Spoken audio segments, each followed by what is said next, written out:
Olá, está começando mais uma edição do O Rio é Tech. Eu sou o Beto Largman, sou colunista de tecnologia, inovação e mercado aqui da Band News. E eu estou com um time de feras para a gente falar de um assunto super sério, que é a segurança digital.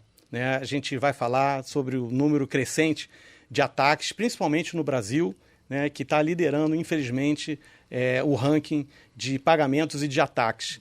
E eu vou primeiro apresentar o Sêmola, Marcos Sêmola, que é um executivo de tecnologia da informação, tem 30 anos de experiência e carreira em grandes empresas multinacionais de petróleo e gás e consultoria, e é mestrando em inovação na HEC Paris, pós-graduado em estratégia disruptiva pela Harvard Business School e pós-graduado em negociação pela London Business School.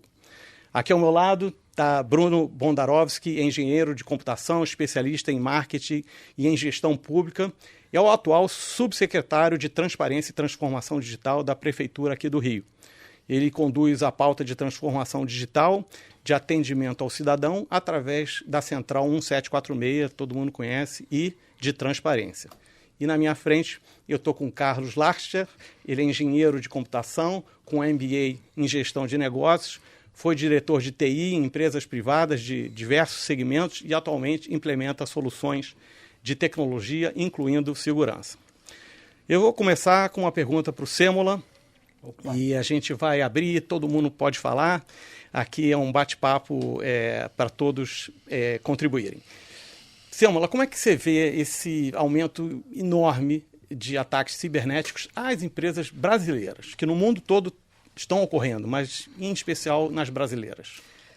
Bom, as empresas como um todo, elas têm sido alvo de ataques por razões óbvias, né? É uma atividade que dá retorno financeiro para os criminosos. As empresas brasileiras, elas não são um alvo em especial.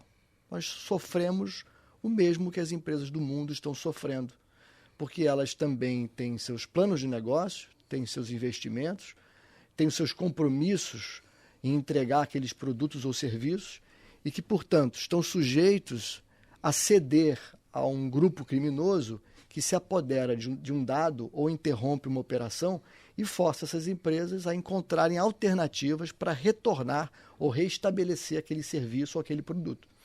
E é aí que mora o perigo, é aí que os criminosos monetizam essa operação, né? As empresas brasileiras, elas são alvos também, e em grande quantidade, não por nada especial, mas pelo fato de serem muitas empresas, né? E estarem também muito conectadas ao ambiente digital, sujeitos aos efeitos desses ataques. Então não há nenhuma particularidade que a gente possa realçar. Entendi. É apenas parte do jogo. É porque a mídia divulgou de uma maneira um pouco negativa essa participação. A gente, né, o Brasil no topo do ranking, que as empresas não estão tão preparadas. Aí eu pergunto para o Carlos, que é um cara que está no dia a dia aí, implementando sistemas de segurança, como você vê a maturidade tecnológica dessas empresas, das nossas empresas? Beto, pegando aí esse ponto, né?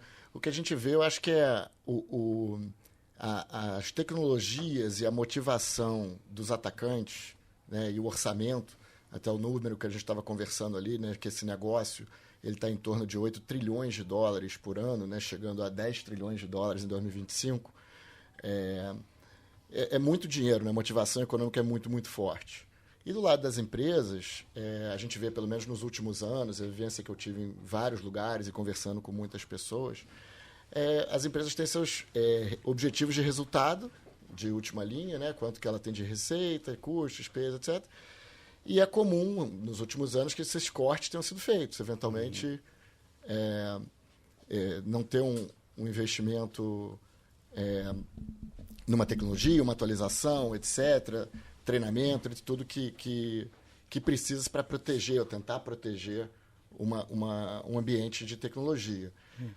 Vou pegar aqui e fazer uma comparação, né? Acho que o mundo hoje, né? O pessoal que né, no passado, vamos colocar assim, né? na época medieval, os guerreiros usavam armaduras, né? Porque aquilo era suficiente para proteger de lanças e facas, e era o que tinha na época. Você não vê ninguém na guerra da Rússia e Ucrânia com armadura, porque tem arma de fogo. Não adianta o cara estar com armadura. E eu acho que a diferença hoje de maturidade entre atacantes e defensores é que os defensores estão com armadura e os atacantes estão com míssil, torpedo, armas de fogo. Então o negócio está muito desequilibrado. Eu vejo isso, né? Vocês falando do dinheiro que está envolvido nisso, realmente fica difícil, né? De comparar, né? Os hackers conseguem contratar, provavelmente, né? Especialistas com muito mais facilidade, porque eles têm mais bala na agulha, digamos assim, né? Eu vou perguntar agora para o Bruno, né? Que tem uma visão, né, da parte do governo, né? Da prefeitura. Como vocês se preparam para enfrentar essa avalanche, né, de novos ataques? Como é que funciona isso dentro da prefeitura? A gente percebe que o que antigamente era uma área, né, vamos dizer, até pequena, de todo o contexto de tecnologia, que é a área de segurança cibernética, agora ela, de certa forma, é o coração. Ela vai junto ali com a área de operações dos data centers, ocupando esse espaço de profissionais, de temas, de projetos, porque a gente tem que estar, como você falou, preparado para as últimas tecnologias. Aí, o que a gente fala muito nesse meio, né, não é a questão de se vai acontecer, mas quando e como. Né? Então, você tem uma primeira parte que é você se proteger, e aí você vai se proteger, acho que a gente ao longo do papo aqui vai falar de várias tecnologias possíveis de proteção, mas você tem que estar muito preparado também para, caso ocorra um acidente, né, como você pode minimizar ou evitar perdas e o seu tempo de retorno. Então, a prefeitura passou no ano passado por um ataque hacker bem pesado, em agosto, e a gente, a partir daí, aplicou todos os protocolos, tivemos apoios internos e externos diversos, muito bacana do mundo privado e do mundo público, e hoje a gente está cada vez mais otimizado e preparado para proteger dos ataques, mas em caso ocorra um ataque que fure nossas barreiras de proteção, a gente tem velocidade em restabelecer os serviços públicos e em proteger sempre os dados do cidadão. Que também é uma coisa que até hoje a gente não teve nenhuma notícia de que os dados vazaram ou de que foram usados para outro fim. Então, apesar da gente ter ficado indisponível por algum tempo, a gente recuperou e não teve esse vazamento. Então, acho que é sempre com esse olhar, né? Porque o órgão público ele é o maior detentor de dados da gente, né? Enquanto cidadão. Uhum. Então, às vezes, a empresa tem uma parte da nossa vida, mas o órgão público ele tem uma parte gigantesca da nossa vida registrada lá e, hoje em dia, cruzada com outros órgãos de esferas estaduais, federais. Então, a responsabilidade, quando você fala de proteção e cuidado com os dados do órgão público, é gigantesca. Então, a gente tem todo esse olhar. Acho que, para início de conversa, a gente vai por aí, né? E olha que falávamos só de segurança, mas considerando o governo como o custodiante de dados pessoais, né? Você tem a incidência agora da Lei Geral de Proteção de Dados. Quer dizer, é uma preocupação a mais para a prefeitura em garantir que esses dados estejam bem guardados, né? Você tocou num ponto interessante, Bruno, que eu queria conectar os pontos, que é o seguinte. Você falou que a preocupação ela tem que ir além da proteção do dado. E isso faz com que as empresas e órgãos públicos tenham que se preocupar com o depois, ou seja, com o que não pôde ser evitado de problema. E isso me lembra bem a evolução da segurança e do problema de segurança no mundo, né? Porque eu estou nessa área há muitos anos, então eu vi a transformação nesse ambiente, né? O reflexo dessa transformação já é percebido nos frameworks globais de segurança. Frameworks que agora prezam, por exemplo, por 5 funções. Funções que, a princípio, toda empresa e órgão deveria desenvolver, que é a capacidade de identificar um risco, a capacidade de proteger os ativos dessas ameaças, a capacidade de detectar um risco que evoluiu, ou seja, um risco que foi explorado, passou se materializou, estágio, né? Passou de um estágio. Uhum. A quarta função, a capacidade de responder a um risco que se materializou, né? Como combater o exército que invadiu o castelo, né? E o quinto, que é a capacidade de restaurar o dano provocado por aquele risco. Então, é uma evidência de que o mundo se rendeu ao poderio dos criminosos, assumindo que, por mais que se invista, você está sempre sujeito a um risco que não pôde ser evitado. Então, tem que estar preparado para recuperar, restaurar. É isso aí. Né? Realmente é uma visão mais holística de como é proteger os negócios ou as funções públicas. Né? O Bruno está falando um negócio muito interessante também sobre a questão ética, sobre a questão, né, isso está virando um super negócio, né, e tem pessoas que podem ter filhos envolvidos com isso sem saber, ou achar que é uma brincadeira. Como é que vocês veem isso, né, essa disseminação dessa atividade, né, porque tem muita gente fazendo, porque está dando muito certo, e como educar né, os novos talentos aí para não irem para o lado negro da força, citando Star Wars, né? Bom, pode comentar, Bruno. Eu vou na sequência.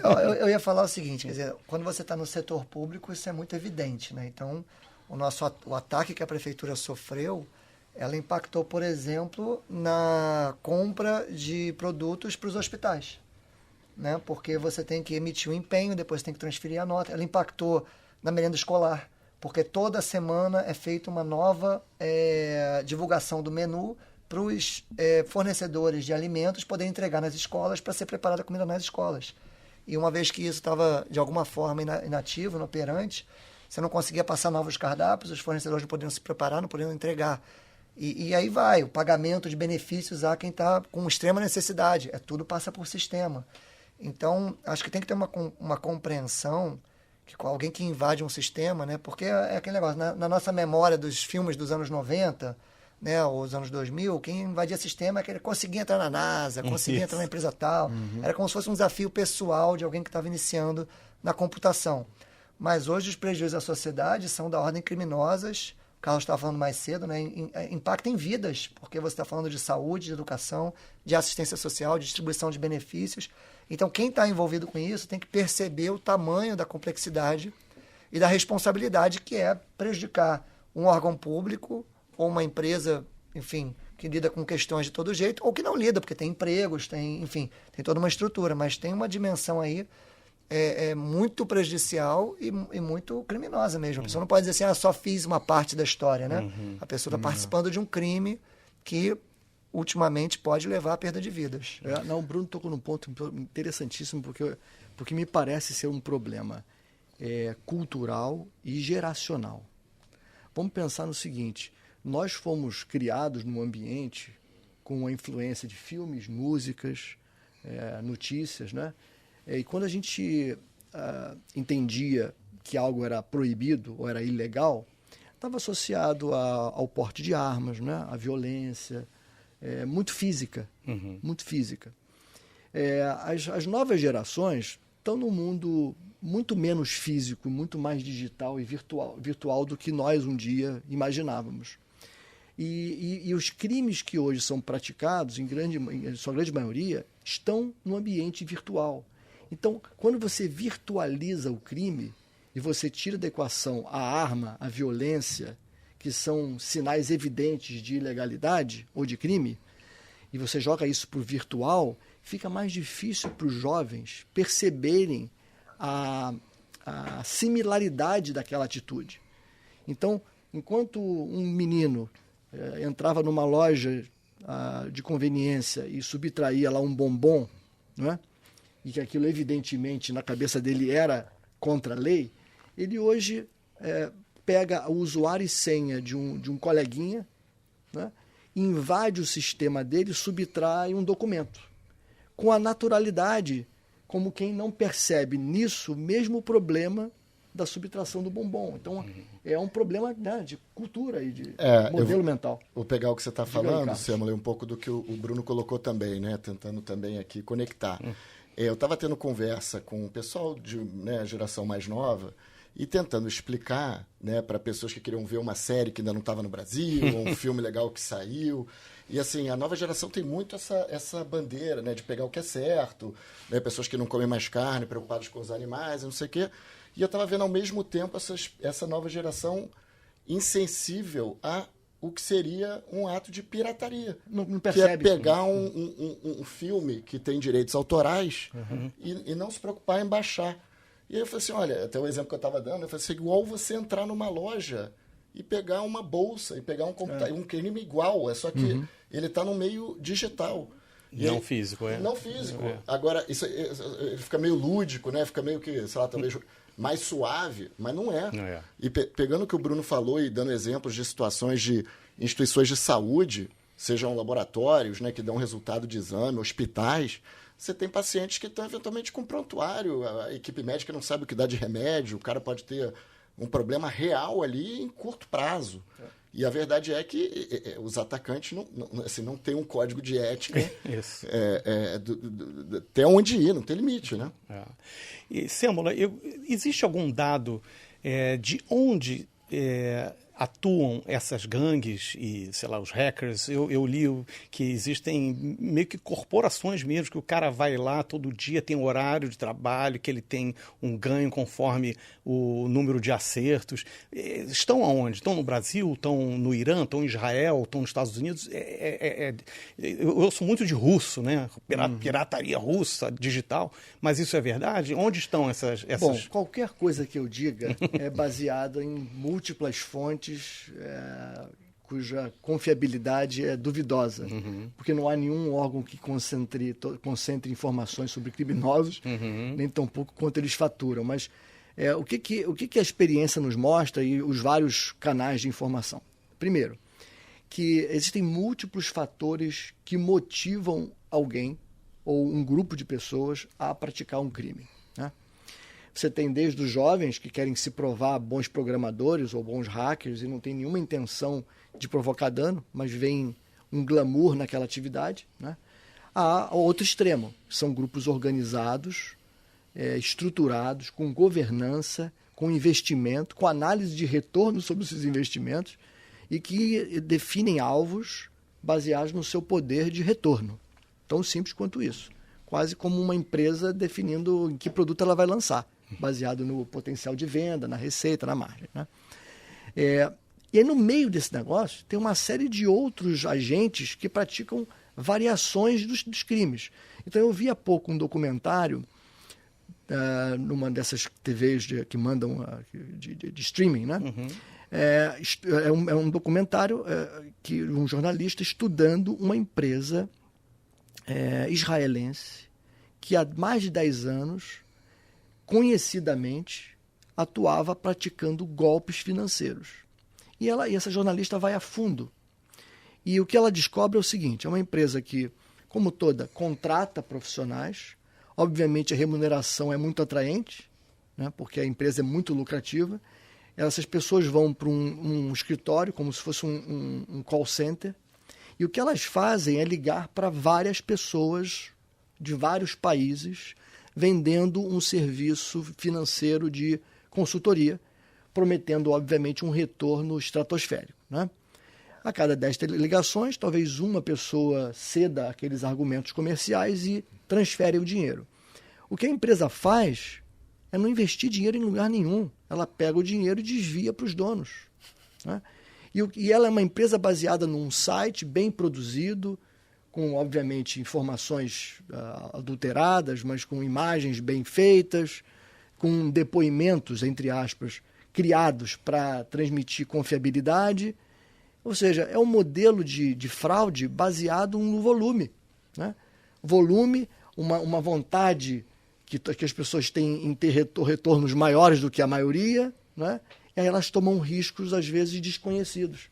Então, é uma empresa que faz esse tipo de negócio. E por que lá? Aliás, você me perguntou aonde, né? Onde encontrar. Onde são, e eu vou responder. Em todo o país que houver um ambiente legal e jurídico favorável, onde essa conduta não é tipificada como um crime, ou a fiscalização é falha, ou as manobras jurídicas permitem que esses criminosos sempre se safem. É isso, é uma questão de fechar o cerco ou deixar o cerco aberto. Então é por isso que há uma espécie de concentração de cybercriminosos em determinadas regiões geográficas onde esse ambiente é favorável, né? Úmido, quente.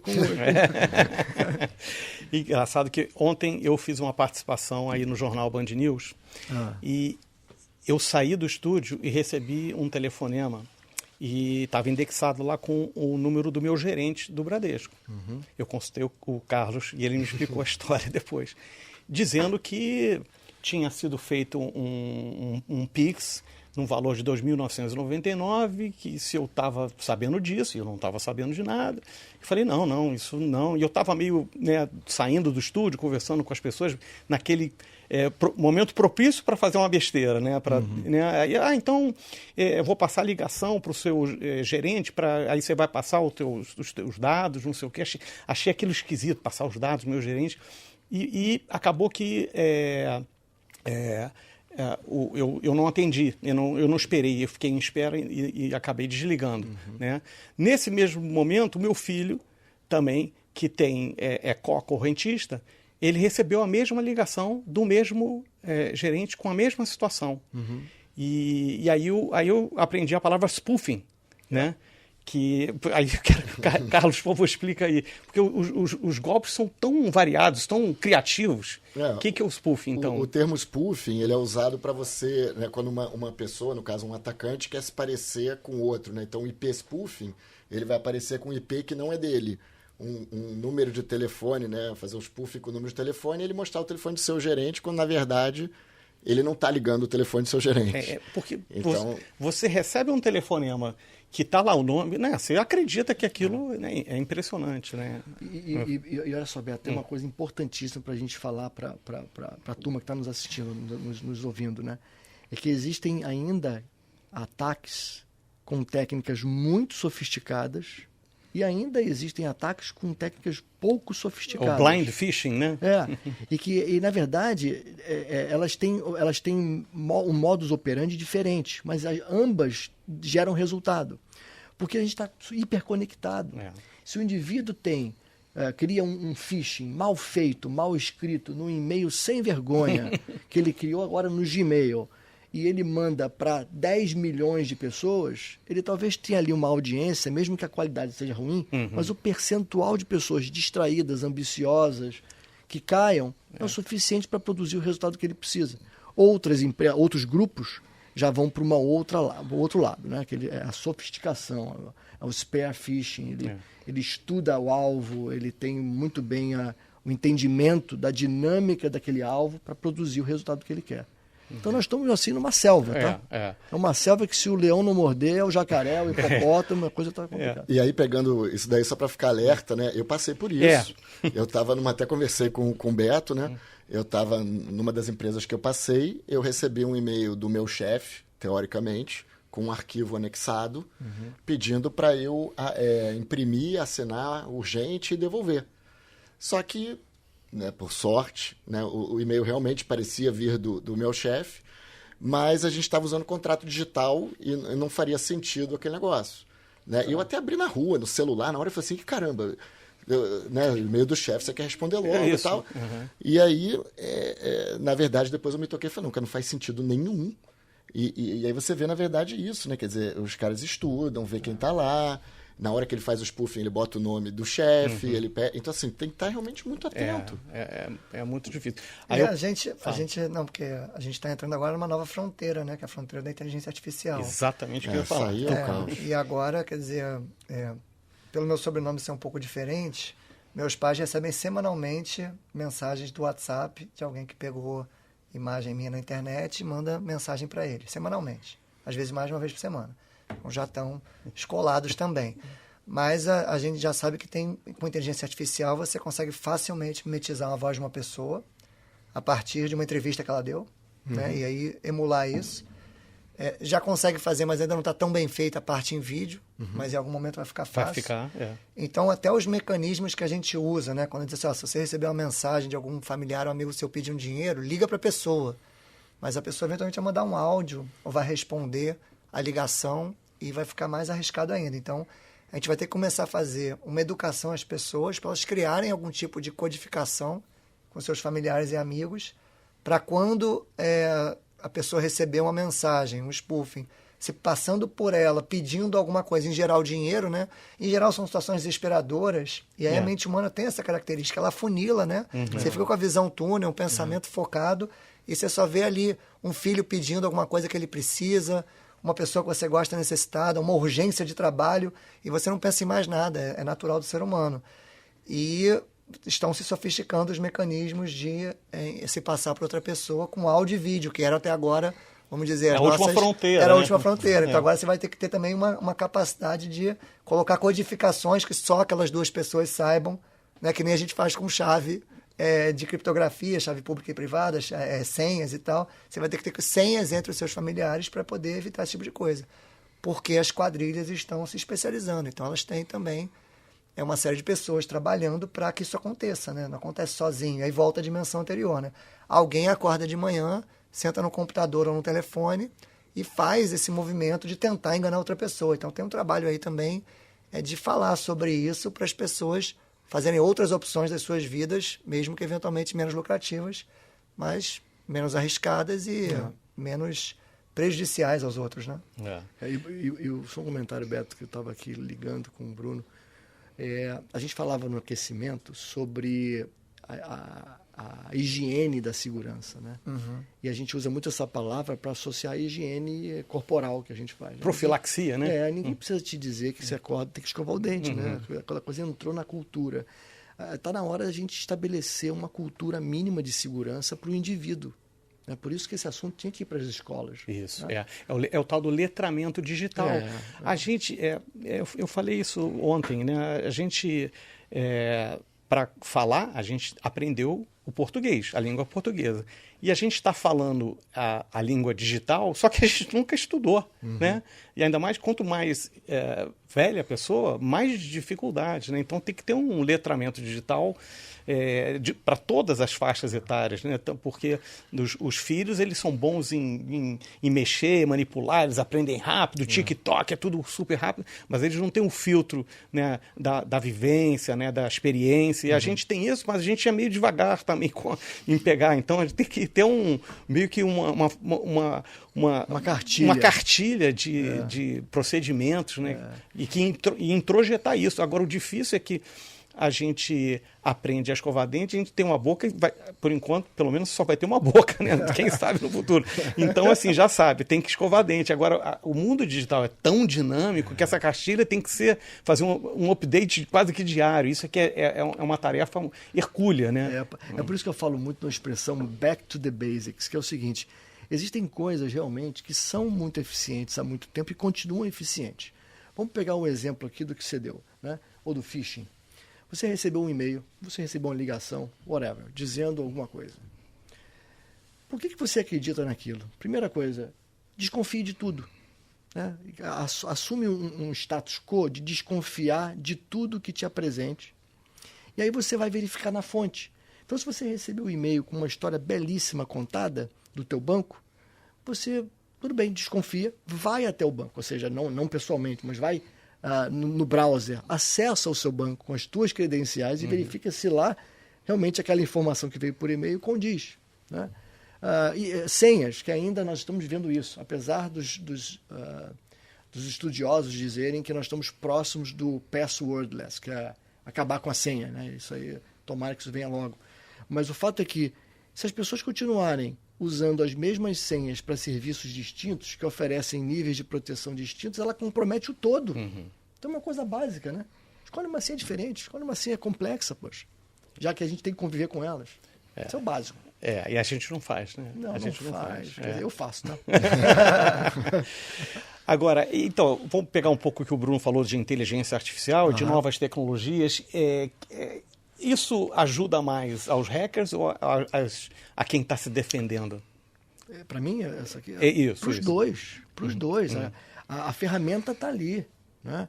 A inteligência artificial, que, aliás, é uma caixa de Pandora, porque ali dentro tem uma porção de coisas diferentes, né? Tem a forte, tem a fraca e tudo mais. Mas, num primeiro momento, a inteligência artificial vai permitir que criminosos, mas também empresas que querem proteger os seus negócios, elas consigam produzir conhecimento sozinhos.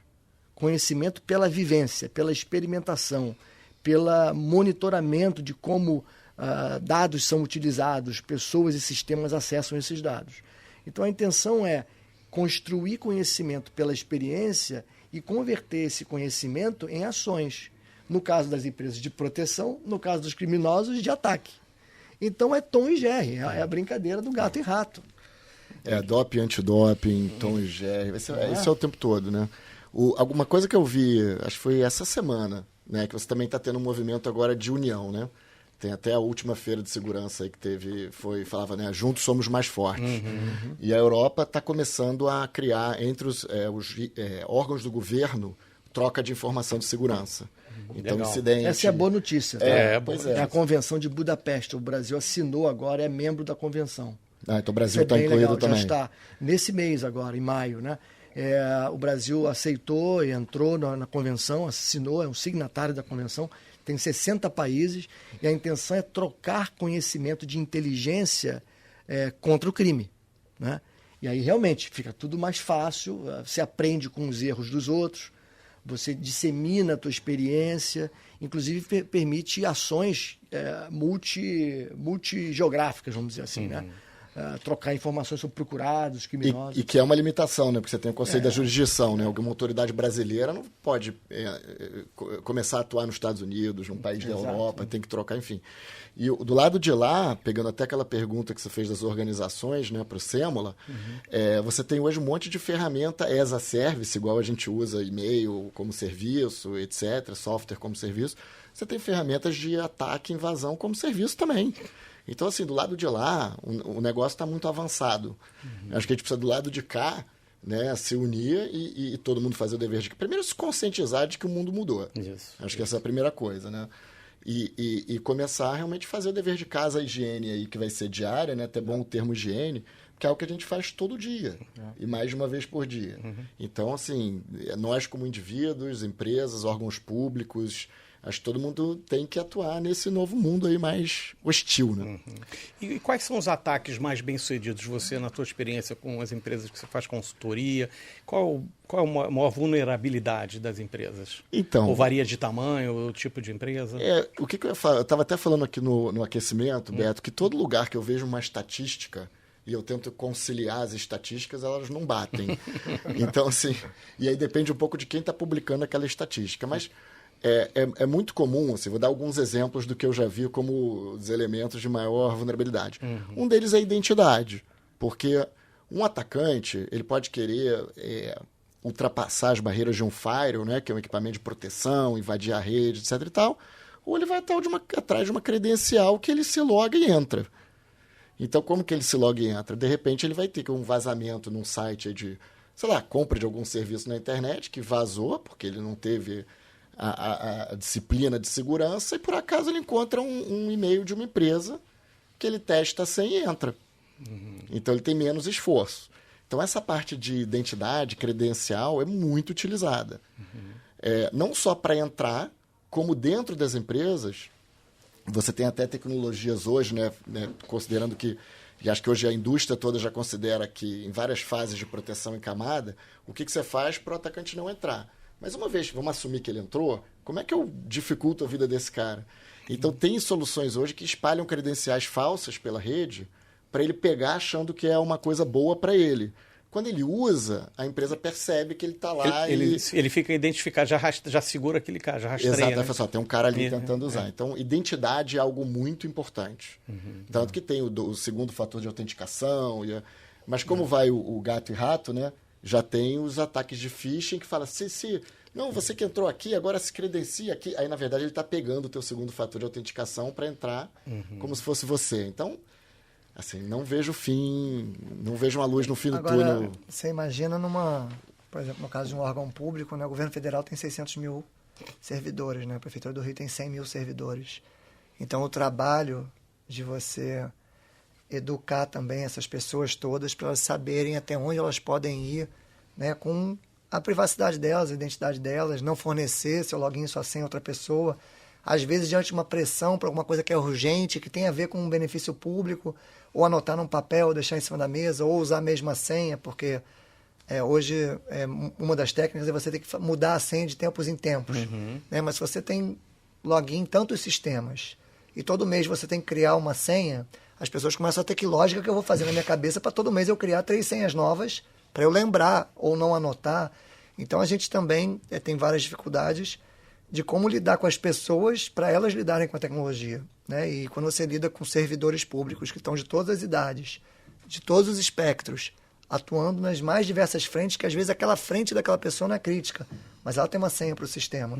Então, essa parte da educação, acho que, como o Carlos falou, uma grande fragilidade por causa da identificação da pessoa. E muitas vezes acontece isso, né? No ataque, o atacante entra por um lugar e ele vai avançando lateralmente, ganhando credencial para poder fazer alguma coisa maior do que aquela pessoa, aquela identidade permitia a ele. E ele vai se beneficiar de sistemas desatualizados, de proteções inexistentes. Então, também voltando ao que o Sema falou, é o back to the basics. Então, pelo menos, né, que não é tão comum, pelo menos o sistema atualizado, os patches todos em dia, o antivírus de última geração atualizado em todas as máquinas. Então, e aí o firewall na última versão também. Então, tem ali uma cartilha básica que, se você não fizer, você está em risco também nessa ponta. E para o órgão público, no caso a Prefeitura do Rio, está seguindo todos esses protocolos, mas sempre que eu penso que o Brasil tem mais de 5 mil municípios, né, e aí você vai ter que ter capacidade técnica nos 5 mil municípios para proteger o data center ou a nuvem desses 5 mil, são 5.750 municípios, para fazer o básico, mas às vezes não tem nessas prefeituras alguém que saiba fazer o básico, ou uma empresa contratada séria que vai fazer o básico. Então, o problema escala... Por limitações, né? Naturais. Né? Naturais. Assim como não consegue dar uma educação, às vezes, muito boa, também não consegue proteger o data center de uma forma muito eficiente. É natural do tamanho do país, da complexidade da administração pública. E aí você vê o risco que nós estamos, né? Nesses mares que estamos navegando. Vocês querem... Desculpa, Beto, eu estou sempre cortando você. Manda, vamos lá. Eu gosto de provocar uma discussão, eu até costumo chamar isso de desconstrução do problema, né? Eu gosto de me ancorar em algumas coisas conceituais. Ninguém consegue se defender de um inimigo desconhecido, concorda? Então, o primeiro passo é entender a cabeça do grupo criminoso ou do hacker. E é por isso que o problema da segurança está nas pessoas, porque são elas que decidem o que fazer, contra quem, usando que ferramentas, são elas que esquecem de mudar a senha ou que escolhem uma senha fraca, são elas que determinam a postergação de um investimento em segurança. Ou seja, no final das contas, é sempre uma decisão humana, né? E o criminoso, hoje, ele faz análise de risco como nós, nas empresas, fazemos. Né? Ele tem tempo, ele tem as mesmas 24 horas que nós, e ele tem que fazer uma escolha. Onde é que eu vou investir o meu tempo praticando um golpe ou um ataque? Né? Ele vai procurar o caminho mais simples. E normalmente o caminho mais simples não é bypassar o firewall, não é bypassar o IDS, o IPS, decriptografar um documento. O caminho mais fácil é através do ativo humano, né, por vários motivos que nós já conhecemos. Então, eu acho que a gente está chegando num momento interessante. Eu que estou na segurança desde 99 e vendo muita coisa mudar, a inteligência artificial, a automação de uma maneira geral, talvez nos leve num cenário em que mesmo que um usuário, ativo humano, cometa um erro, uma máquina vai evitar que aquele erro se materialize. É como dirigir hoje um carro da Tesla e tentar jogar o carro contra o poste. O carro não deixa que você jogue o carro contra o poste, porque ele já está com um grau de sofisticação e que ele repara um erro de dirigibilidade feito por usuário.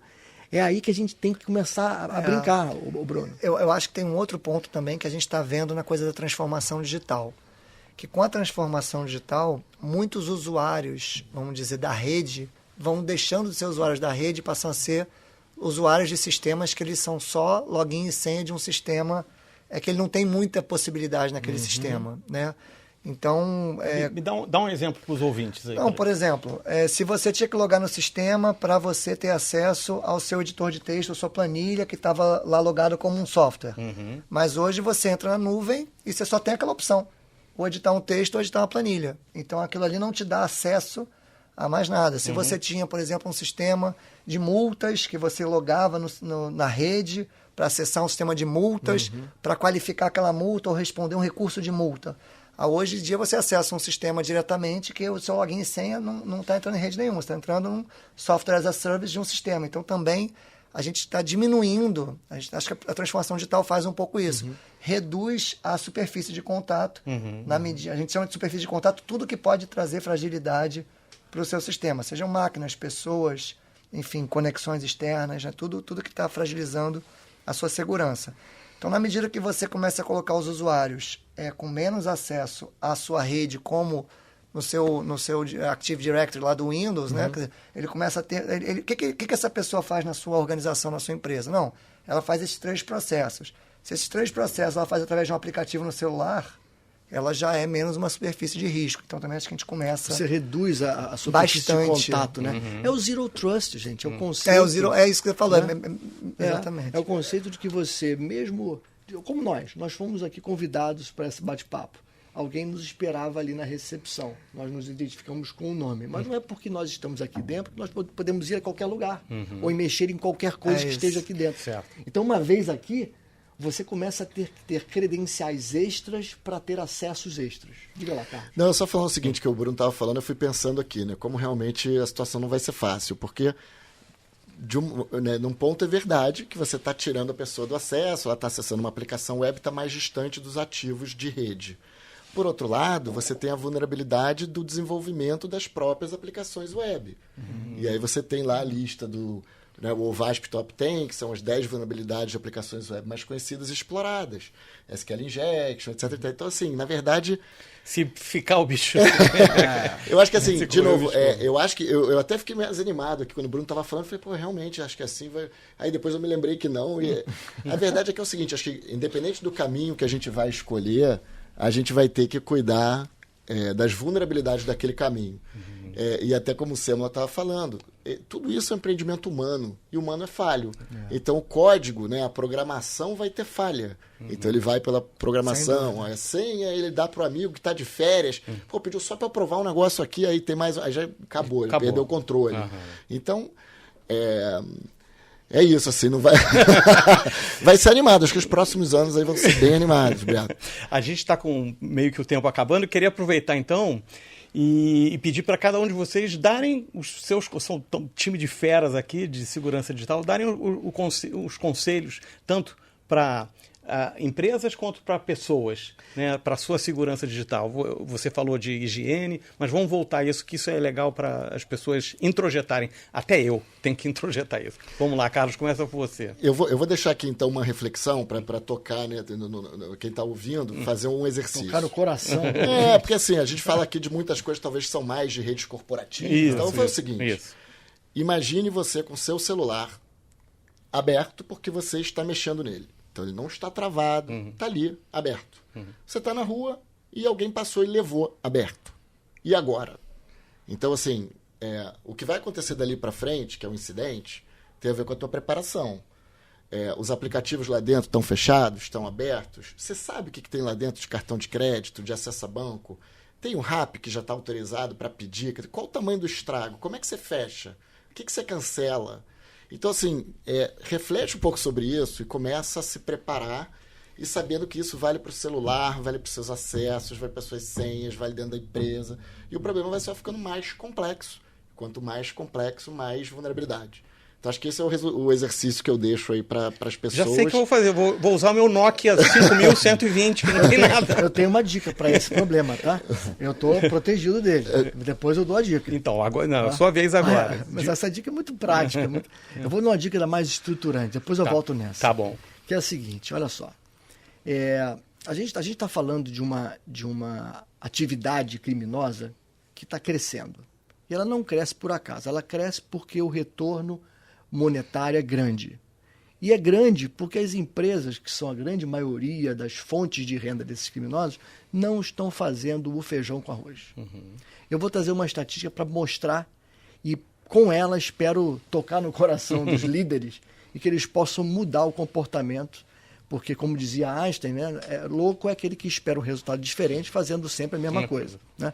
A estatística é de uma pesquisa da UI de 2022 que diz o seguinte: apenas 7%, desculpa, vou refazer a frase, apenas 36% das empresas envolvem a área de segurança na fase de planejamento de um novo produto ou serviço. 27% na fase de design, 9% na fase de construção, 5% na fase de teste, 3% na fase de run, de rodar aquele produto ou serviço. E 7% das empresas nunca chamam a área de segurança. Então, na prática, o que esperar de uma sociedade que é formada de empresas que lançam produtos e serviços e que não discutem os requerimentos de segurança daquilo que eles estão fabricando, ou discutem no estágio errado. A gente pode esperar uma catástrofe, que é o que a gente está vendo no mundo inteiro.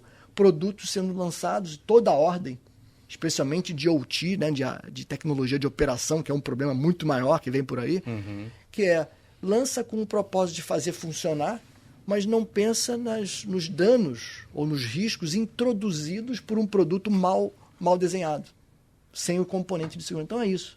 Eu acho que todo mundo tem que assumir o seu papel como líder empresarial, dizendo, olha, eu tenho uma responsabilidade, eu não vou ser negligente, eu tenho que discutir o assunto de segurança.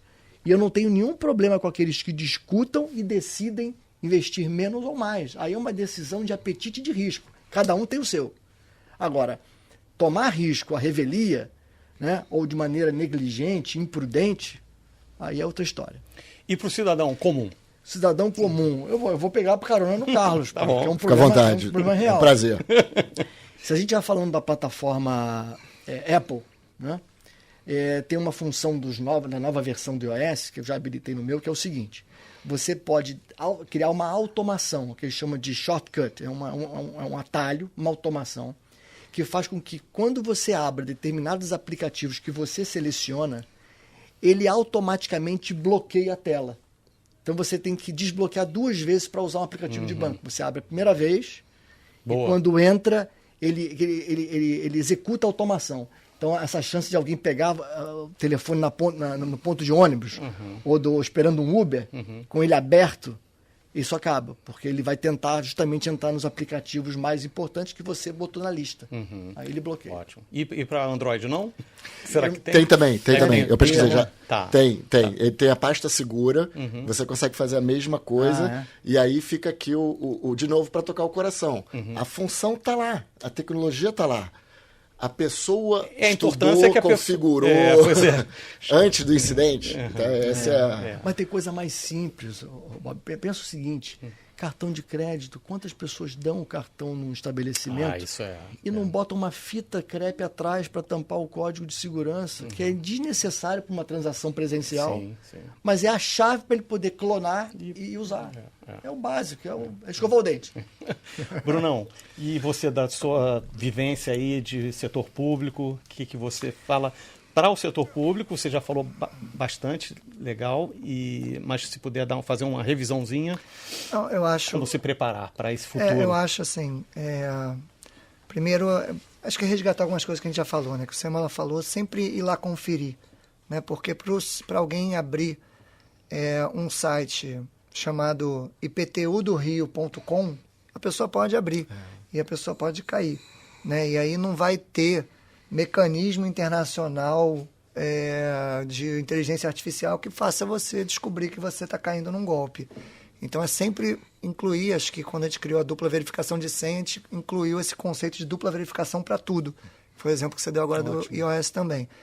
Então, sempre que tiver alguma coisa, eu falo isso para minha família, né? É sempre mentira. É sempre mentira. Porque nunca vai chegar desse jeito a informação. Nunca vou pedir dinheiro desesperado de algum lugar desse jeito. A informação vai chegar mais redonda e mais crédula para a gente não entrar nessa visão de túnel. E no serviço público vai igual. Quer dizer, as pessoas aproveitam que o serviço público está em toda parte, que há, de certa forma, uma relação de necessidade, né? Porque o serviço público tem um monopólio dos serviços, no fim das contas. Se você precisa de um certificado de alguma coisa, de nada consta de alguma coisa, quem vai te dar é o serviço público. Se você precisa de uma autorização para um alvará ou para alguma coisa, é o serviço público. Então, o serviço público tem monopólio de bastante das coisas que a gente usa na nossa vida. Então, ficar atento a esses sites ou essas mensagens que não têm a ver com o oficial, né? E o oficial é .gov.br, .rj.gov.br, mesmo que você tenha a prefeitura.rio e ali você vai ter todo um desenho. Então, o telefone está publicado, é um 746, então se um dia você receber um 886, não, é um outro, não é, nunca é, né? Então, acho que essa seria a minha grande lembrança aos cidadãos, que nunca é e que sempre tem que duplicar. E para as empresas grandes como a prefeitura ou empresas públicas, é diminuir realmente a superfície com as pessoas, capacitando, passando a mensagem. Hoje, a nossa fronteira está muito nas pessoas, a fragilidade está muito nas pessoas. Então, entrar com essa mensagem, igual proteção de dados, né? Você já não pode mais deixar as fichas das pessoas no posto de atendimento em cima, porque a gente tem uma cultura nova, o mundo mudou. Então, o nome, o telefone, o endereço, aquilo não pode mais. Antigamente, a gente deixava o arquivo aberto. Então, a gente entendeu... de mesa limpa, né? Mesa limpa. Então, é uma cultura nova. Então, da mesma forma, tem que entrar com a cultura de senhas, a cultura de proteção, a cultura de não clicar em coisa que você não recebeu para ser clicada. Mas tem que falar isso todo dia. Tem que colar no elevador, ter reuniões dentro da empresa... mandar mensagens, o seu chefe, o chefe do seu chefe, o chefe do chefe do seu chefe, tem que estar trazendo essas mensagens para meio que entrar no nosso sangue. É o que você falou de educação digital. A pessoa tem que entender que aquilo ali é uma forma de se portar, que nem atravessar a rua e olhar para os dois lados. Você tem que também hoje usar uma senha difícil, não dar sua senha para ninguém, não clicar em nada que não é devido. Faz parte do nosso dia a dia. E, Bruno, o cidadão tem que parar também de achar que o correto é delegar a função de proteção dos dados aos órgãos públicos apenas. Né? Ele tem um papel importante, né? Assim como os funcionários das empresas. Sim. Eles têm um papel, nós, né? Temos um papel diante da segurança, que é a conduta, a escolha. Perfeitamente. Os problemas públicos, os órgãos públicos não dão conta de resolver sozinhos todos os problemas de todos da sociedade, né? Porque a sociedade somos nós, né? Então a gente já está, acho que crescendo nessa direção, mas talvez não no mundo digital. Né? A gente já entende que educação, saúde e segurança são também problemas da sociedade, não só do governo, já que a gente que usa. E na segurança acho que vai na mesma linha, bem sacado. Legal. Bruno Bondarovski, muito obrigado pela sua presença. Marcos Sêmola, Carlos Laster, foi maravilhoso. Time de feras dando altas dicas. Esse é o Rio ETEC, eu sou Beto Largman e a gente se vê na semana que vem. Abraço.